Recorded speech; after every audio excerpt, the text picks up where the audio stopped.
right, so I have a special guest with me today. Joining us in the briefing room is actress and multi-platinum recording singer-songwriter Olivia Rodrigo, who traversed red lights and stop signs to see us. If you know her music, you'll get that dad jokes there. And we just want to thank you for using your platform and your voice for elevating the important issue of young people getting vaccinated. She's here today to meet with the President and Dr. Fauci later this afternoon, but she agreed to come say a quick hello to all of you first. With that, I'll turn it over to you, Olivia. Hi. First, I want to say I am beyond honored and humbled to be here today to help spread the message about the importance of youth vaccination. I'm in awe of the work President Biden and Dr. Fauci have done and was happy to help lend my support to this important initiative. It's important to have conversations with friends and family members, encouraging all communities to get vaccinated and actually get to a vaccination site, which you can do more easily than ever before, given how many sites we have and how easy it is to find them at vaccines.gov. Thank you, Jen, for having me today, and thank you all for helping share this important message. It's so appreciated. Thank you. Okay. Thank you, Olivia, so much for joining us. Good luck with your great day. Okay. A couple of other items, a little less exciting, also very important for all of you. This afternoon, the President will be joined by a bipartisan group of governors and mayors from around the country, representing communities from Vermont to Arizona, to discuss the bipartisan infrastructure framework and his Build Back Better agenda. The framework has received support from across the political spectrum, including yesterday from a bipartisan group of 369 mayors from all 50 states and a letter organized by the U.S. Conference of Mayors, the bipartisan leadership of the National Governors Association, and a coalition of 20 leading business and labor groups. During the meeting, the President will underscore the broad bipartisan public support for generational investments in our economy and middle class that will create millions of jobs and help us outcompete the rest of the world in the 21st century. He'll also note some of the areas where Democrats and Republicans were able to come together in the bipartisan infrastructure framework, including money to remove lead pipes, expand universal access to high-speed internet, boost transit options, and rebuild roads and bridges. He'll also thank the leaders for their work on a range of important issues across the country and reiterate his commitment to being a partner to them moving forward. Today, this is a separate announcement, we'll begin shipping 1.5 million doses of Moderna to Sri Lanka, our first doses to this country. We'll be shipping more doses throughout the week, and as always, I will share updates with you as those are available. We announced this in our week ahead, but just to give you guys a little bit more context on the APEC meeting that the President will be participating in remotely on Friday. He will be participating in the Asia-Pacific Economic Cooperation, or APEC, Leaders Virtual Retreat, where leaders will discuss ending the COVID-19 pandemic, supporting the global economic recovery, hosted by the Prime Minister Jacinda Ardern of New Zealand. His participation demonstrates U.S. leadership in the Indo-Pacific region and his commitment, the United States' commitment to multilateral institutions. As the President's first engagement with many of the APEC leaders, particularly those in Southeast Asia, he will also emphasize the importance he places on the region as well as his vision for free and open Indo-Pacific. And he will provide an update to leaders on what the United States is doing to serve as an arsenal of vaccines for the region and to support all those suffering from COVID. Finally, he'll also advance an economic agenda that promotes our shared prosperity, leverages the economic potential in the region, and builds inclusive and resilient economies. Last piece for all of you. Today, the Department of Health and Human Services announced that more than 2 million people have signed up for health coverage during the Biden-Harris administration's special enrollment period, which opened on February 15th. Americans have until August 15th to go to healthcare.gov, sign up for coverage, and take advantage of the lower premiums made possible by the American Rescue Plan. Today's announcement demonstrates the need to expand access to affordable health care, which is why the President is proposing to extend the Rescue Plan's premium subsidies and lower the cost of health care for Americans across the country. With that, Zeke. Thanks, Jen. On the topic of youth vaccinations, Tennessee's former top vaccination official says the state has stopped all outreach to minors on vaccinations, not just COVID-19 vaccinations, because of the political pressure. Does the White House, the President, have a response to that, and is there something the White House can do to fill the gap there? First of all, Thank you for the question, Zeke. We, of course, have seen the reporting and coverage of this issue. We are not going to comment specifically on a personnel step, but let me take this opportunity to say that the Delta variant poses a threat to Americans of all ages. We continue to see young people hit by the virus as we've vaccinated so many of our elderly and most vulnerable. And we've been crystal clear that we stand against any effort that would politicize our country's pandemic response and recovery from COVID-19. So even as we've seen, unfortunately, personnel decisions made in other parts of the country as well over the past several months along these lines, we are going to continue to work with partners in states like Tennessee and in states across the country to ensure that we are pushing back against misinformation, that we are conveying accurately that the vast majority, 99.5% of people who are going to hospitals are not vaccinated, and ensuring we're using every tool at our disposal. I'll also note for you that this week, our Surgeon General, tomorrow actually, he's going to come to the briefing room tomorrow to talk about, he will discuss health misinformation in the United States, as well as our efforts to work with communities and get out information about COVID-19 vaccines. On a different subject, we've seen the Taliban continue to make gains in Afghanistan, and we saw the administration's announcement earlier today about SIV visas. How large is the universe of people who would qualify for these visas? And does the White House believe that there's enough within the statutory cap right now in that program for all those who help the United States and Afghanistan to come to the U.S.?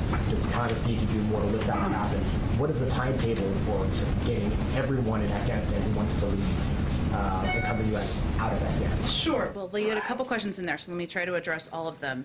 First, we're working closely with Congress to change the authorization legislation so that we can streamline the process of approving these visas. Obviously, we have a number of authorities. We want to make sure we're working to expedite and work as efficiently as possible. What we announced today also is that we are launching what we are calling Operation Allies Refuge to support relocation flights for interested and eligible Afghan nationals and their families who have supported the United States and our partners in Afghanistan and are in the SIV application pipeline. In terms of the specific numbers, I'm not going to be able to provide those to you for operational and security reasons, but I can confirm that flights out of Afghanistan for SIV applicants who are already in the pipeline will begin in the last week of July and will continue. And our objective is to get individuals who are eligible relocated out of the country in advance of the withdrawal of troops at the end of August. And just on a different topic, an American journalist, Danny Fenster, has been in prison in Myanmar for months now. His family has raised considerable alarm about his health situation and just signs of potential COVID-19 exposure. He's not getting the treatment there. Has the president been briefed on his condition, and has the White House engagement been to try to get him free and return to the United States? Well, first, we take the detainment of individuals, Americans, and journalists around the world very seriously, and we work through a range of channels to raise concerns. Obviously, the situation on the ground in Myanmar is quite concerning and quite challenging, but we do work with international partners to raise issues, including these, through every channel that we have at our disposal. I would say the most appropriate channel to raise specific issues and to move forward on action is through the State Department, given their diplomatic role in the world. But in terms of the President's awareness, he certainly is kept abreast of the detainment of individuals around the world. I don't have any update on his awareness of this particular case. Go ahead. The compromise, the $3.5 trillion reconciliation bill, is the President satisfied with the level of funding? Is he happy with it? Does it fund his priorities?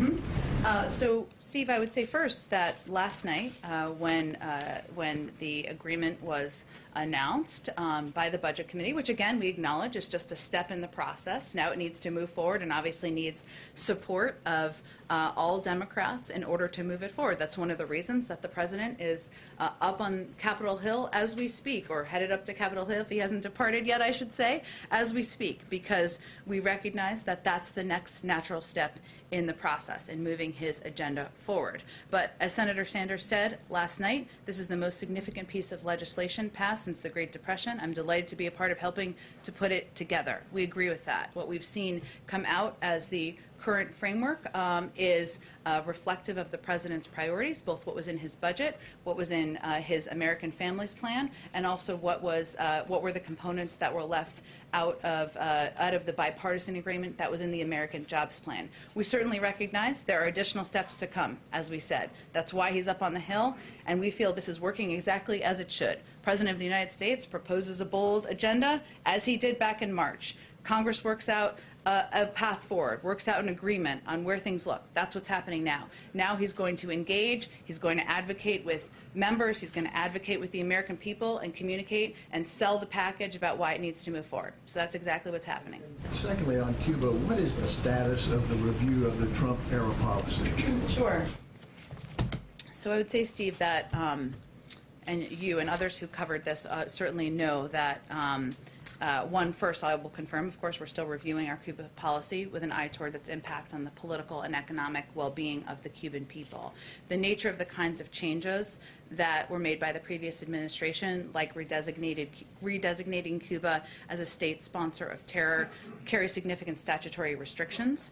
We've been running a thorough policy process on these and other issues with support for democracy and human rights always at the core of our work. Now, there's no question that the protests over the weekend and the events of the last several days are significant events. And it was the largest protest we've seen in Cuba in a long time. That will obviously have an impact on how we proceed. So we will see how things develop in the days ahead and develop our policy responses accordingly. We don't want to do it as one-offs. We want to look at it as we have been with a comprehensive approach in mind. Go ahead. Thanks, Jen. Are there must-haves? I should say this differently. What are the must-haves for the president in this reconciliation package as it moves forward? Well, I'm not going to negotiate further from here or at all from here. Obviously, as I just noted, Senator Sanders, the chairman of the Budget Committee, noted the historic nature of this package that has been agreed to by the Budget Committee. We agree with that. This package currently represents and is aligned with the president's priorities, including what was been outlined in his budget, which is quite public, out in a blueprint, as well as the American Families Plan, which includes key components of investing in our workforce, in childcare, and in the next generation. We also understand that this is a process. There are steps to go. He's going to continue to advocate. He's going to continue to talk with, engage with members just as he is today, and we know that there can be changes as things move forward. But it is certainly aligned with the priorities he's outlined publicly. So Senator Padilla is saying that it's his understanding, I want to get this right, and expectation that a pathway to citizenship would be included in this package. He says it could be just a matter of months if all the necessary steps are taken. Is that a correct assessment from this White House's point of view? Well, again, we have said in the past that we certainly want to see an immigration bill passed through Congress. There are a range of mechanisms to do that. We will let Congress determine how they want to move that forward. And certainly there are a number of advocates in terms of people who are elected officials who support that as well. But in terms of additional contents of what would be in the package, I would refer you to the Senate. But is this one of those mechanisms that the White House would support? Sure. Go ahead. Thanks, Jen. Does the White House have a reaction to the charges that were filed against Iranian nationals, including Iranian intelligence officials, for a plot to kidnap an activist on U.S. soil? Sure. First off, this is a law enforcement matter, of course, hence the announcement came out of there, and we're not going to weigh in on the specific allegations in the indictment. Overall, though, we categorically condemn Iran's dangerous and despicable reported plot to kidnap a U.S. citizen on U.S. soil. We will forcefully defend U.S. citizens and U.S. interests. That includes law enforcement actions like the one announced yesterday, as well as the actions the President has taken to defend U.S. forces in the region from Iranian-backed militant groups. It also includes our diplomatic effort to constrain Iran's nuclear program, one of our most important and urgent actions. But it's actions to attempt to silence the voices of those peacefully working to address the situation both inside of Iran and outside of Iran that are appalling. We'll continue to speak out against that, and obviously law enforcement authorities will take appropriate steps. And what kind of impact, if any, will this have on Iranian nuclear talks? Well, it still remains, we have never assessed Iran to be a good actor in the world, not just by this plot to kidnap a person who's residing in the U.S., but their activities in the region, which we have had great concern about, and the president has taken retaliatory actions for. But at the same time, we still see it in U.S. interest and in our national interest to engage in ongoing discussions so that we can have greater visibility into Iran's path to acquiring a nuclear weapon. So we will continue to pursue those talks, pursue the diplomatic path forward, which we think is in our interests and continues to be constructive. And then on another topic, the president gave a very impassioned speech yesterday about voting rights, calling on Congress to pass sweeping voting rights legislation, but the political reality there remains the same, which is that the Senate is unlikely to pass anything unless the filibuster rules are changed. Is he giving Congress a certain amount of time, a window to act before he changes his position on the filibuster?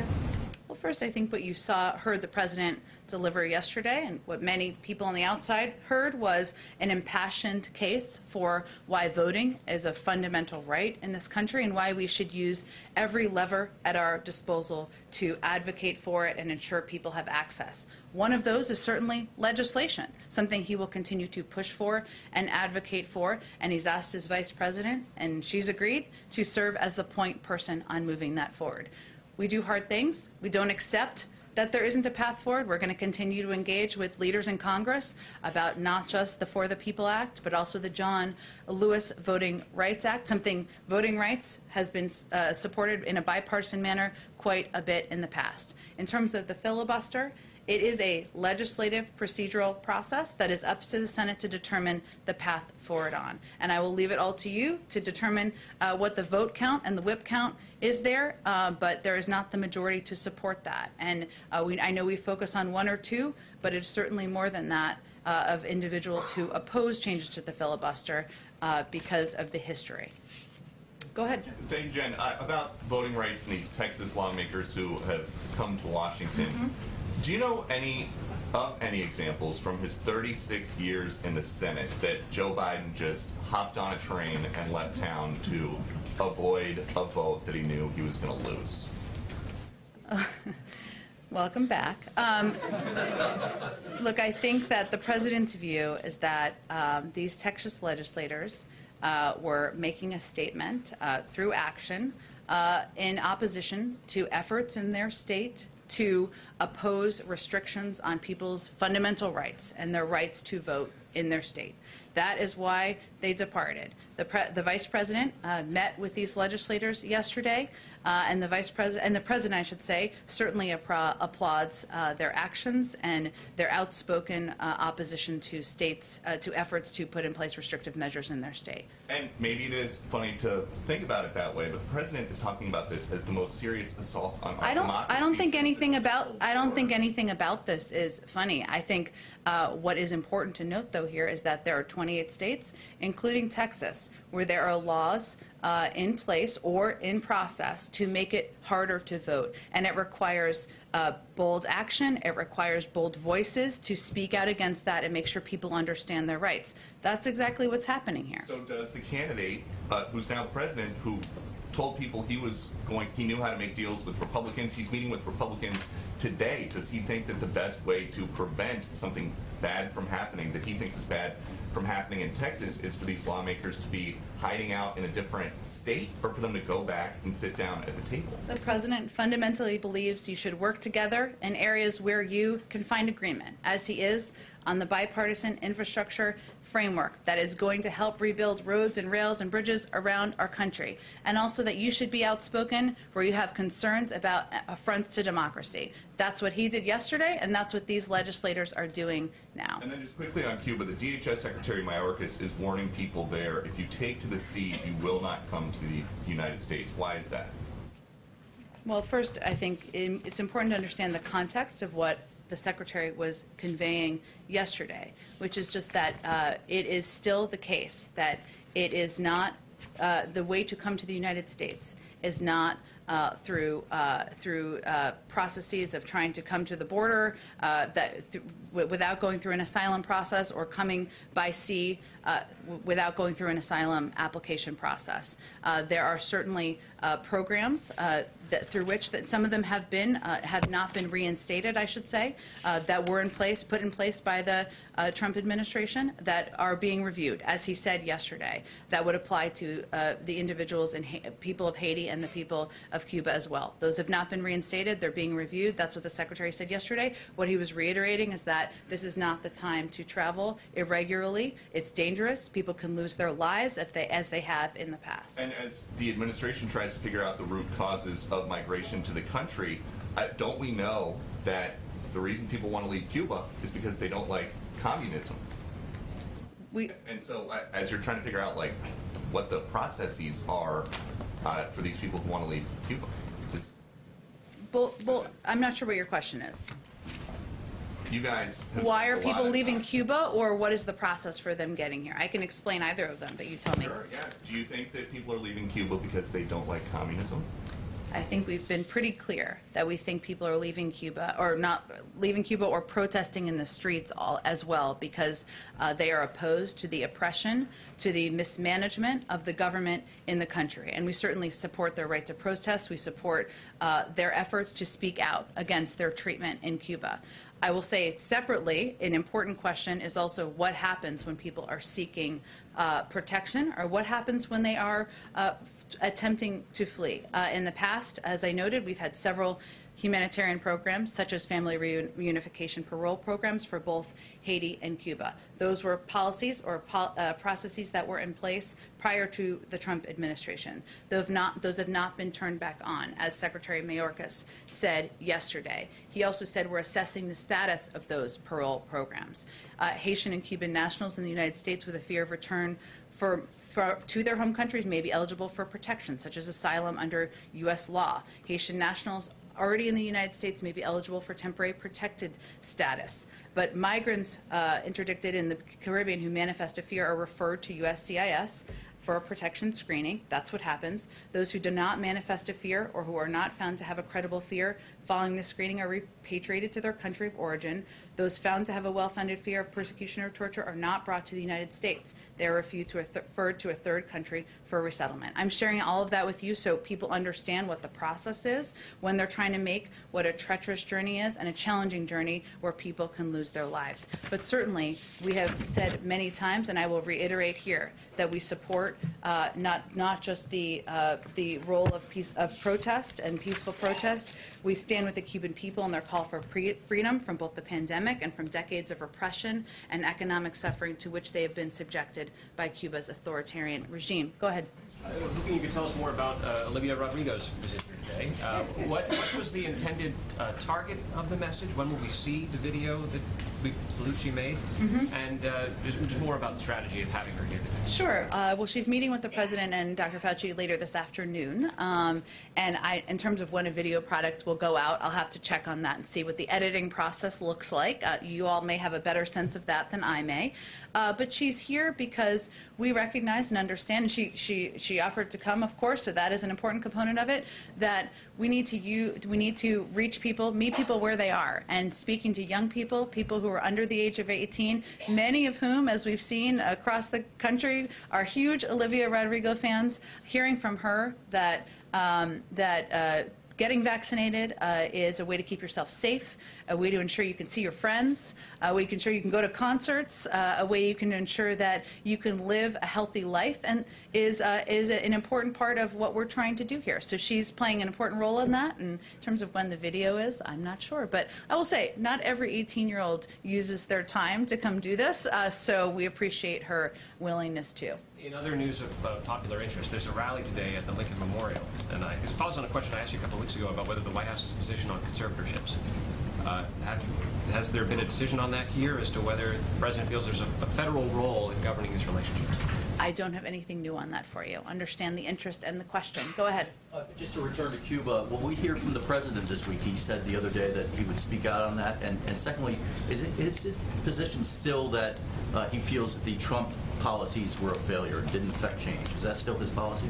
Well, Again, I would say, one, in terms of whether we hear from him, he says that often, as you know, and what he means is he speaks out publicly nearly every day at events. Sometimes you all ask questions. If there's an update to provide on what we're doing, on what our policies are, certainly he'll provide that. Is there a planned speech or trip? Not at this time.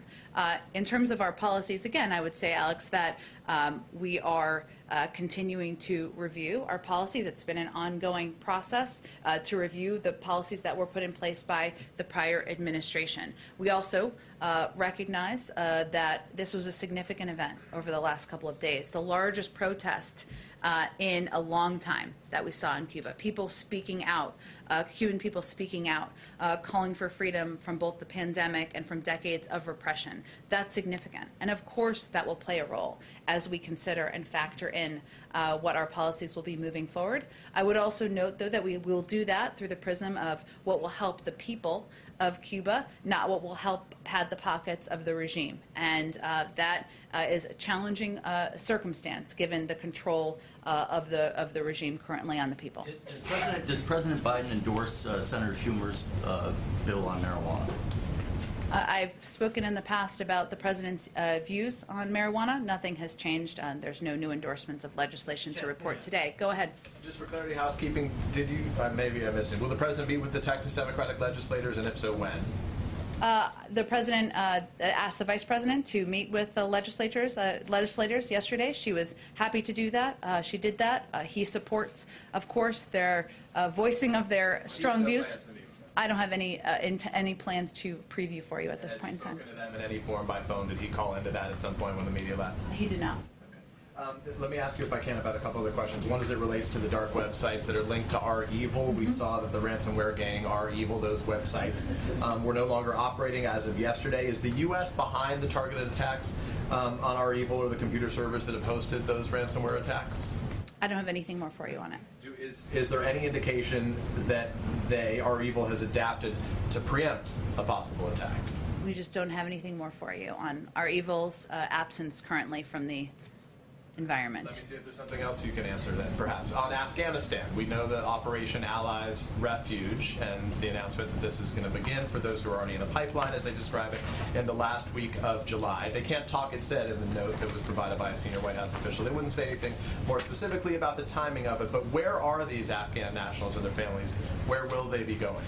Well, again, Peter, for operational and security purposes, for the individuals that we're relocating, we're not going to be providing details of that at this time. I don't foresee that necessarily changing.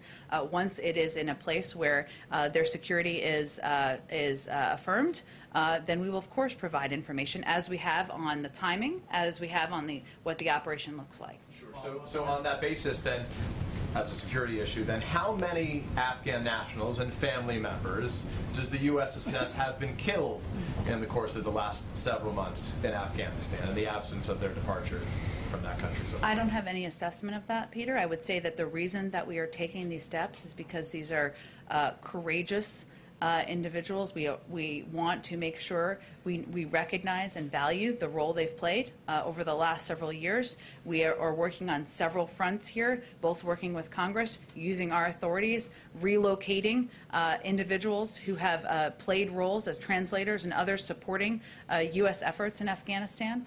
So that should be seen as significant. I would also note, because I didn't note it earlier, that we have Ambassador Tracy Jacobson, a three-time chief of mission in Tajikistan, Turkmenistan, and Kosovo, is leading the State Department Coordination Unit that will deliver on the President's commitment under Operation Allies Refuge. The unit also includes representatives from the Departments of Defense and Homeland Security.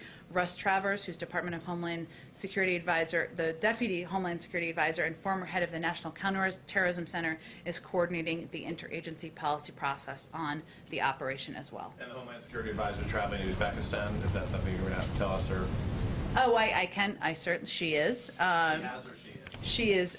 Let's see. She is en route, or she is there. She is, I believe, there now. She's leading a U.S. delegation to a high-level international conference. They're going to be discussing the promotion of prosperity, security, regional connectivity while she's there. Obviously, security in Afghanistan and the region. And all of our initiatives and priorities will be a part of the discussion. Go ahead.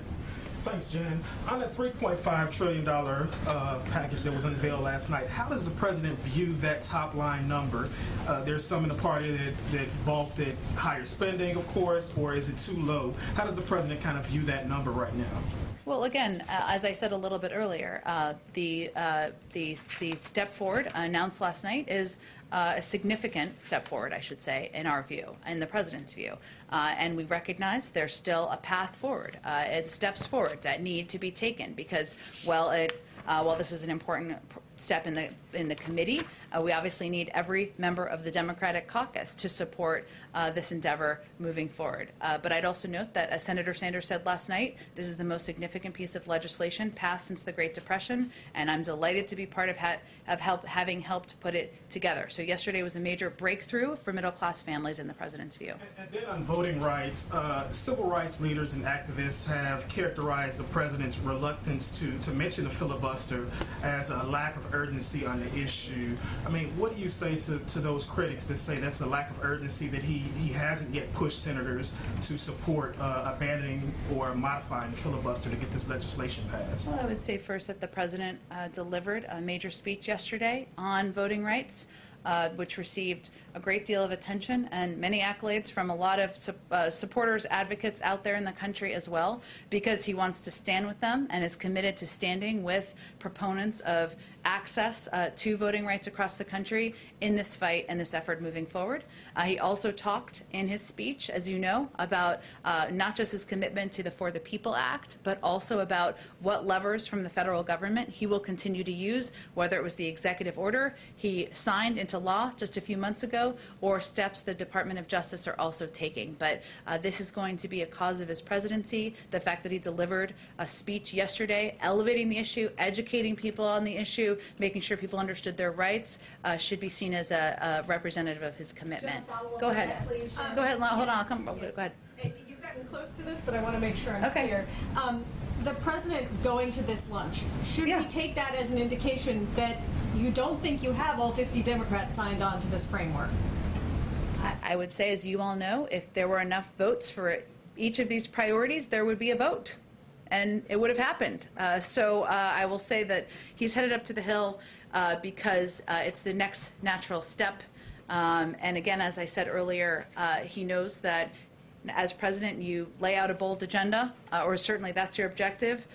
Members of Congress negotiate the details, and then it's his role to continue to engage in selling both packages to members and the Senate and to the public. And I think you can expect you're going to see him doing that until both pieces of legislation are passed. So going back home to the Senate, where he spent 36 years, and speaking with, engaging with Democrats in the Senate, answering their questions, is certainly a part of that effort of selling the package. I have a sequencing question related to that, which is that Speaker Pelosi had said that the Part 2 needs to pass in order for the Part 1 bipartisan infrastructure thing to be taken up in the House. I'm wondering if it is the White House's view that this framework, if this budget resolution were to pass the Senate, is that then enough for the House to take up the bipartisan infrastructure package, or is that not enough? The president expects to sign both pieces of legislation into law. They're on a dual track, as he long said they would be on, and we're going to leave it to leaders in the Senate and House to determine the sequencing. Jen, Go ahead. Jen, one more crack on the filibuster thing. Go ahead. The vice president yesterday, when she was asked about changing it to have a carve-out for voting rights, said, quote, "I'm certainly having conversations with folks." Is the president also having conversations, or is he sort of yielding completely on the idea of changing the filibuster, given that yesterday he compared the current state of democracy as in peril, comparing it to the Civil War? So is he talking to people about this legislative tool that could be changed? Is he having conversations? Well, first, of course, the president and vice president have conversations about a range of issues, including members who raise concerns or their advocacy for changing filibuster rules. Some also advocate against, as you well know. But what the vice president was acknowledging was that some members have raised filibuster reform with her, as won't surprise any of you, and members have also raised it with the president. But they've raised it on different sides as well. And ultimately, it's a legislative process, one that the president is no longer gets a vote on. It's up to them to vote on what their processes will be moving forward. So if he is having conversations, is he advocating any particular way? Is he expressing an opinion in those conversations? Again, they've both heard from members who have points of view on the future of the filibuster, as won't surprise any of you. That is what the vice president was referring to, and the president also has, of course, been a part of those conversations. But his position, I've stated to all of you publicly, is what his position is privately as well. Did you have a question, Caitlin, or no? Yes, I do. Go ahead. I'm not just here for fun. No, I know, but I didn't know. You didn't raise your hand. I didn't want to skip you. Thank you very much. He met with Senator Sanders earlier this week, who wanted this $3.5 trillion number initially to be a lot higher than it is. There are other moderate members who wanted it to be a lot lower than it is. So does he plan to meet with people like Senator Manchin on this one-on-one as well? I expect the president will continue to be deeply engaged with a range of members, Senator Sanders, Senator Manchin, others in the Senate, as they work to move this legislation forward. And it is certainly a significant step, a big breakthrough last night in the agreement that was announced. The president will be the first to tell you, though, that he knows there are a number of steps ahead. And there will be continuing discussions, negotiations. There are components of this that could certainly change, but it was a big breakthrough for middle-class families, and certainly he would echo the comments made by Senator Sanders. And then on vaccine misinformation, Ron Klain, the chief of staff, said recently that it would be a policy decision whether or not the administration went after regulating companies like Facebook on things like vaccine misinformation. So what is the administration's stance on that? Well, we believe that all of us, social media companies, platforms, where a lot of this misinformation travels, the media, state and local officials, it's important for everybody to step up and spread the word about the vaccines. There's a report that will be coming out that, again, our Surgeon General, Vivek Murthy, will be coming to the briefing room tomorrow to talk about, and certainly the pushback against disinformation, information that is, literally a matter of life and death, is something that is going to be a continued focus of this administration. You are right that obviously decisions to regulate or hold to account any platform would certainly be a policy decision, but in the interim, we're going to continue to call out disinformation and call out where that information travels. Does the president have plans to speak with Mark Zuckerberg at all about this? There's no plans that I'm aware of. Go ahead. Thanks. A group of senators is urging the president to postpone a pause in federal student loan payments until next March. I'm just wondering, what is the president's current thinking about the timeline for reinstating those payments? Well, there's a certain timeline I think that's required because I think they expire in the fall, if I'm correct.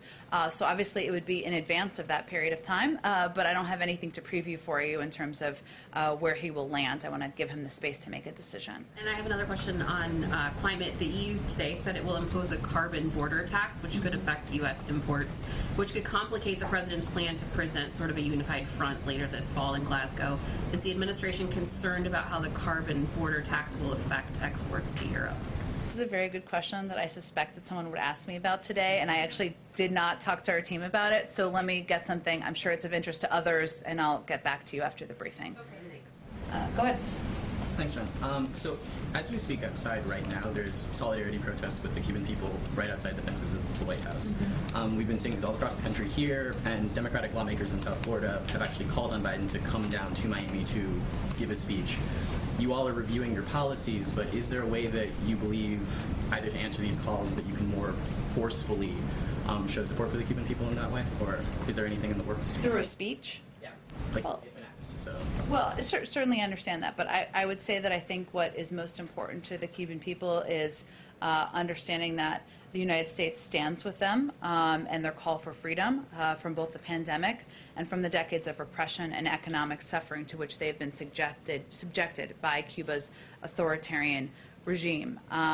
And also I would just note that, again, it is a policy process that has been under review. There were a number of policies that were put in place by the prior administration. We want to do that in a comprehensive and not a one-off manner. We want to do it through the prism of what is going to help the Cuban people directly and help incentivize a change in behavior if that is possible. And certainly the events, the protests, the reaction, the continued oppression of the Cuban people weighs in on our decision-making process. But I don't have any speech or visit to preview for you.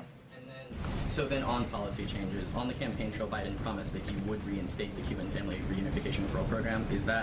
Can you give us a readout maybe on where that process has gone so far in these comprehensive reviews?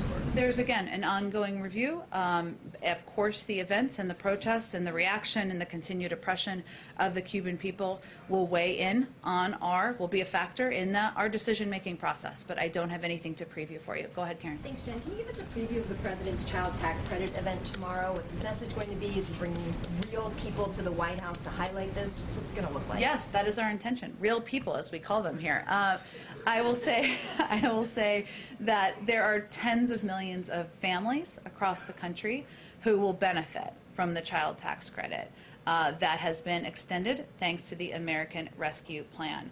Also, it's something that he has advocated for and will continue to push for. And there's broad support for in Congress, extending further than that. But tomorrow we're marking the fact that these checks or these direct deposit payments, because we're in 2021, will start going out directly to people's bank accounts. We have seen projections that the child tax credit, the implementation or the extension of the child tax credit could cut child poverty in half.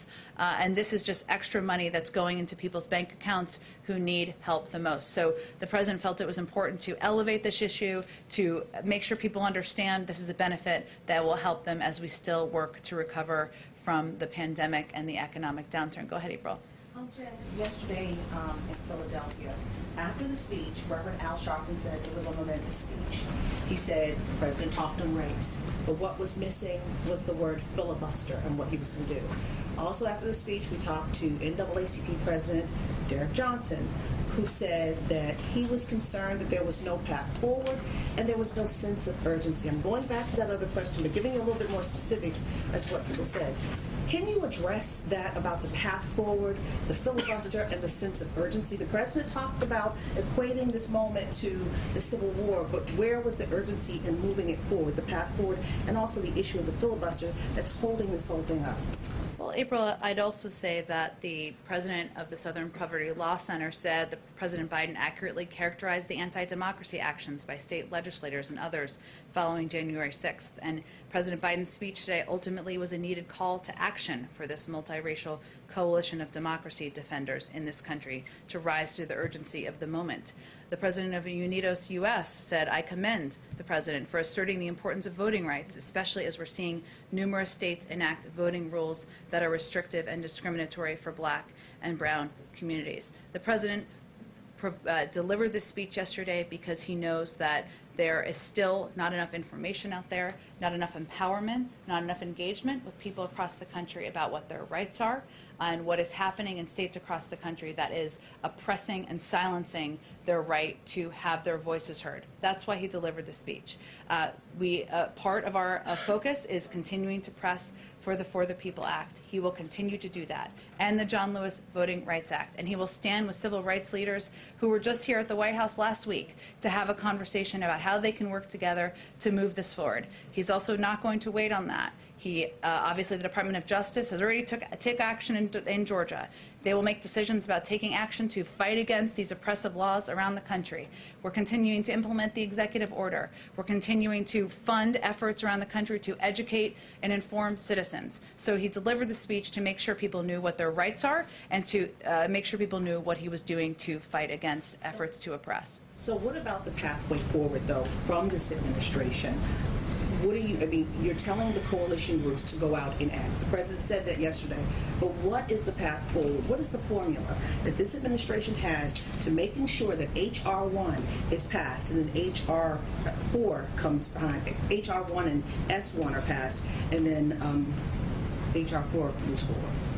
Well, I don't have details on a legislative strategy to outline for you here. We are going to continue to work with leaders in the Senate, leaders in the House, who, as you know, are huge advocates for moving these pieces of legislation forward. And we're going to continue to lift up and empower voices across the country to ensure that people understand who have a vote how important this is to citizens across the country. I got to keep going, April. I'm sorry, I got to keep going because I'm going to run out of time. Go ahead. Thanks, Jen. Two-part question about why the president's up on the Hill right now. The $3.5 trillion price tag of the infrastructure proposals and the reconciliation bill with the human infrastructure elements to it may give pause to some Republicans who would otherwise support the so-called traditional infrastructure bipartisan bill. Is the president worried about that at this point? And the second part of my question is, it brings up the scenario that if the traditional bill is not going to be approved in the Senate, it can be pushed into the reconciliation bill possibly. Is the president going to think about that and talk about that? I know I'm getting way ahead of the process, you're going to tell me, but is that a possibility?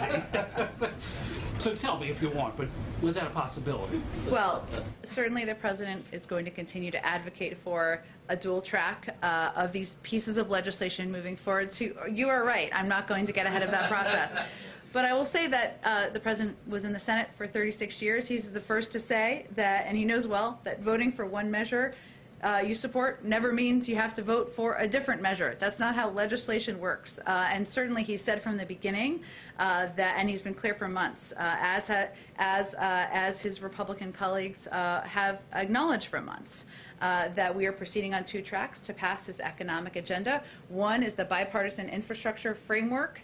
The other is the Build Back Better reconciliation package, where there was a significant breakthrough last night led by the Budget Committee and Chairman Sanders. So a couple weeks ago, everyone said this was dead. It wasn't going to happen. No possibility. They're both moving forward. The Senate Majority Leader says he wants to bring both up for a vote, and we're going to work closely with him to get that done. Does he want to talk to some Republicans? Does he want to run into some Republicans while he's in the hallways there?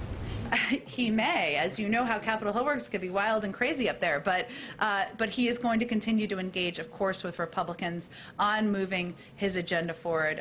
Today is an opportunity to speak with Democrats about both pieces of his legislation, both pieces of legislation they support, many of them support, about moving them forward. Go ahead. A question on COVID, a question on a question on Cuba, and then a question on COVID after that.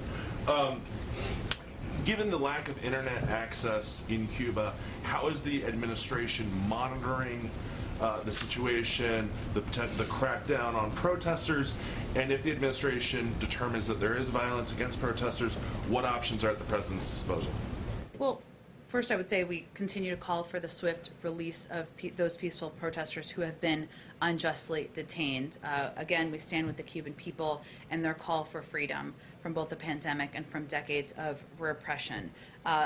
The protests in Cuba, as you all know, have largely stopped because of the regime's violent crackdown and retaliatory measures against Cubans in exercising their fundamental and universal rights.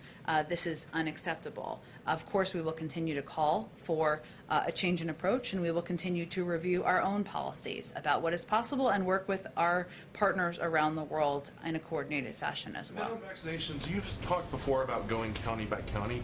What does the administration think is driving some of the variation of vaccination rates between counties? Looking at Kansas and Missouri, for example, Missouri has more than 30 counties where there's less than 25% of the population vaccinated. Kansas, right next door, culturally similar, only has 2 counties in that case.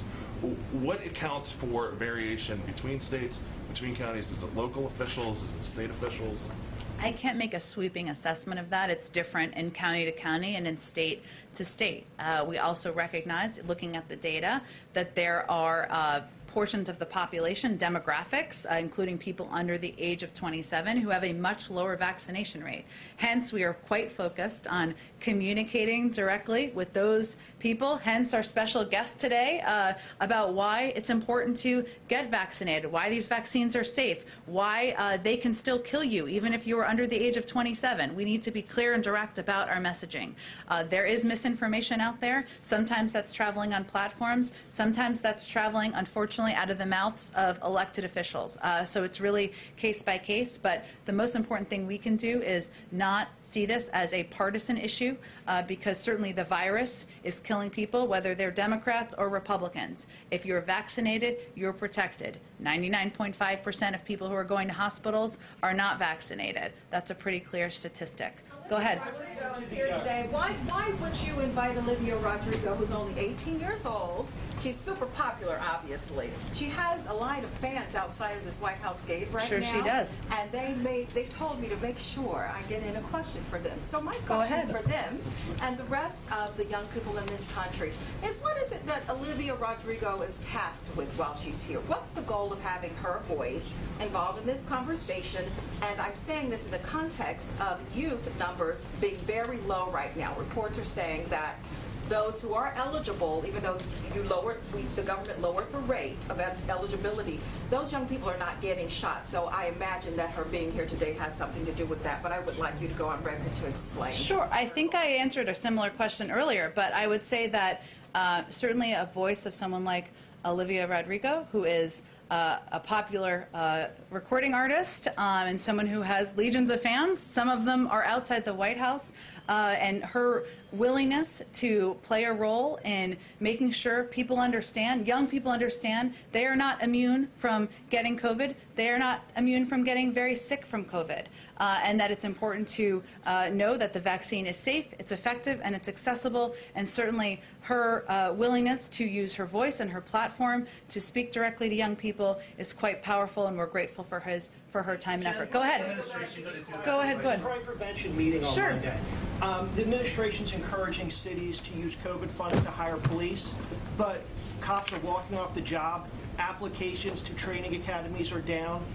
Recruitment and morale is a real problem. Is the administration going to take a lead with these cities to help improve recruitment and morale for local departments? And if so, what would that look like?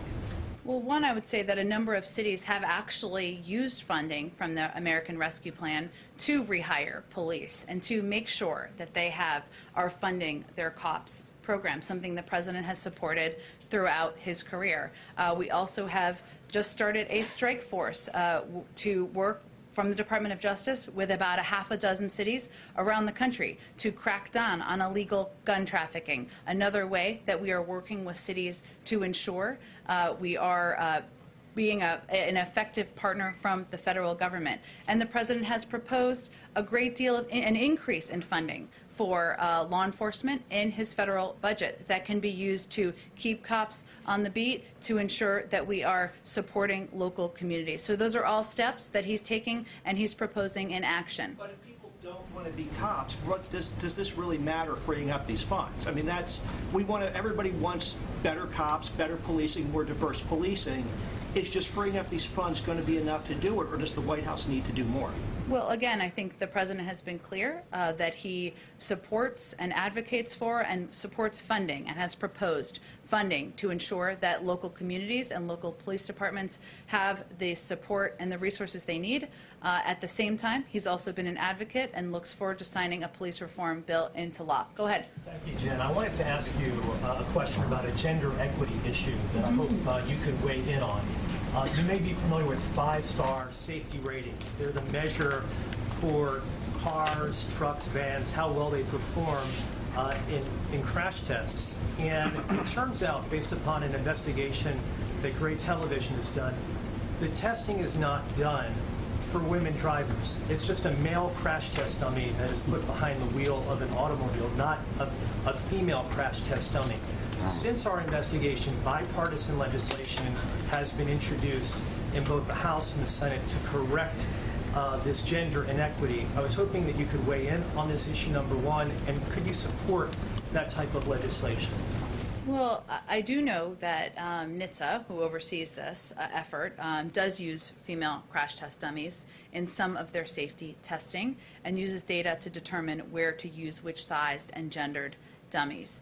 They also use computer simulation, in addition, to enhance their research and fund the Global Human Body Model Consortium, which has developed simulation models for a variety of occupants, including men and women, but also children, the elderly, and more. So that's another way they rely on data. But otherwise, I would refer you to NHTSA, who would have more additional information. I don't have any announcements about support for legislation at this point in time. Go ahead.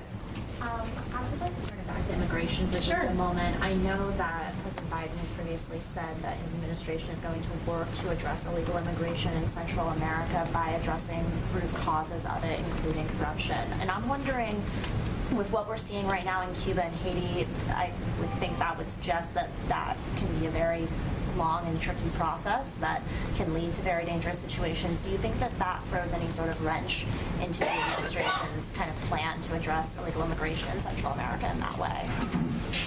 I don't think so, but tell me more about your question.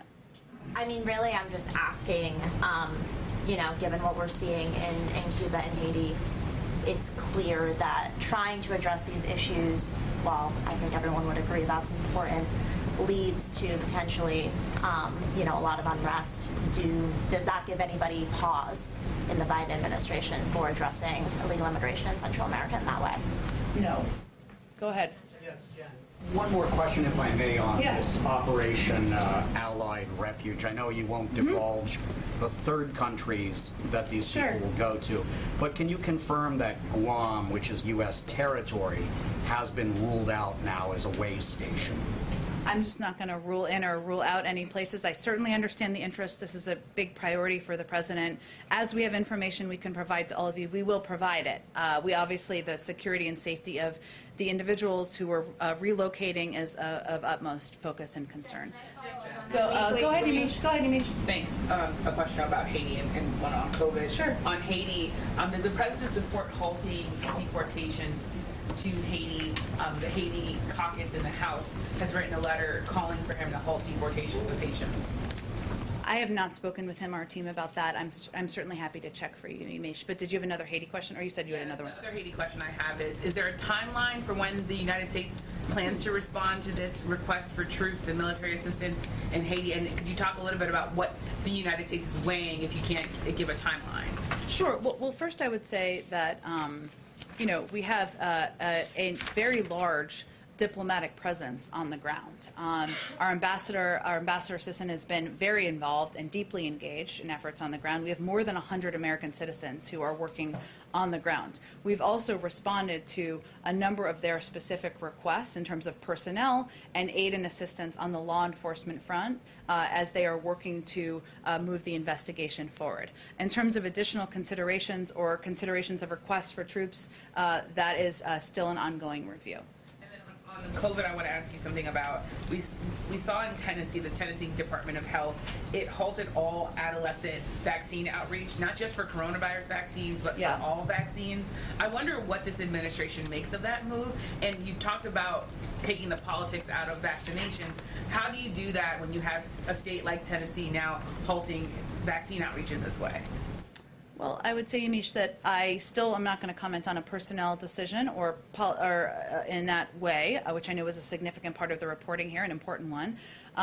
Certainly, any effort that prevents accurate information based on data, on science, as it relates to the COVID-19 vaccine or any other vaccine, is of concern to the federal government, because we have seen, as we've talked about a bit in this briefing, lower rates of vaccination as it relates to COVID specifically among young people. That puts young people at risk, puts young people in danger for illness and even death in this case. So we will continue to work with local health authorities. We will continue to work with local trusted voices in order to get the message out and the word out and get accurate information out. But any effort to repress or not share that information is risking people's lives. I know you said that you're going to get back on the deportations of Haitians, but is it under consideration at all? Is that something that the president is open to doing? I don't want to speak out of turn here. I will see if there's anything to report out on that. Go ahead in the very back. Thank you, Jen. 2 questions on Afghan interpreters. I know you said you don't want to give a specific number of people that will be evacuated, but there's a lot of confusion on the ground. fear on the ground? Is it going to be all SIV applicants? Is it going to be just people who have cleared the first step? One interpreter there told me this week, if I'm left behind, I will 100% be killed by the Taliban. So what details can you give us for them? So as we've announced in the past, the focus is on applicants who are already in the pipeline. That is what will we begin the last week of July. We, though, have a range of contingencies, and we are continuing to work to ensure that we can help as many of these bold and courageous individuals as we possibly can. But those are the individuals, the translators who are in the pipeline already, who will be the first focus of relocation. We're hearing that the flights will happen only out of Kabul, but there are a lot of interpreters that don't live in Kabul. They may not be able to get there. Are you going to help them get there safely? They're threatened by the Taliban, and they often don't go outside. So advocates are wondering how they're going to get to those flights.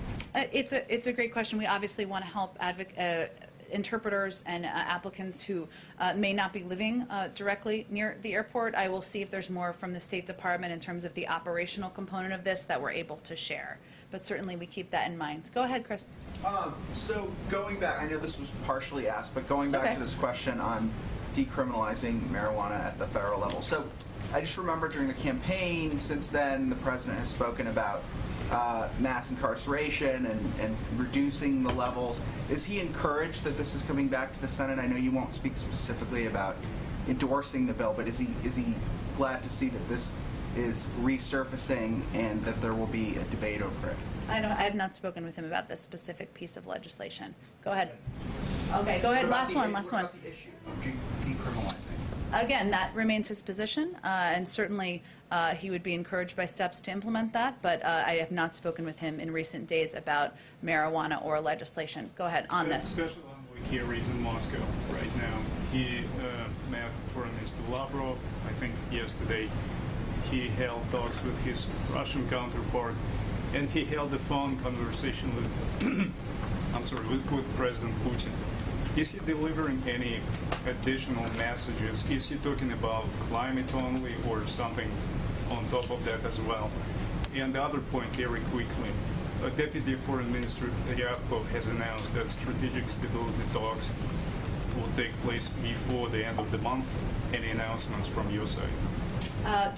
The former Secretary of State, my former boss, the Special Envoy, he's got a lot of titles. His purview is on climate. That is what the focus of his conversations and discussions are. In terms of strategic stability talks, I don't have anything in terms of a timeline. Thanks, everyone. Have a great day. Administration can do about rising inflation. Can't wait to talk to you tomorrow.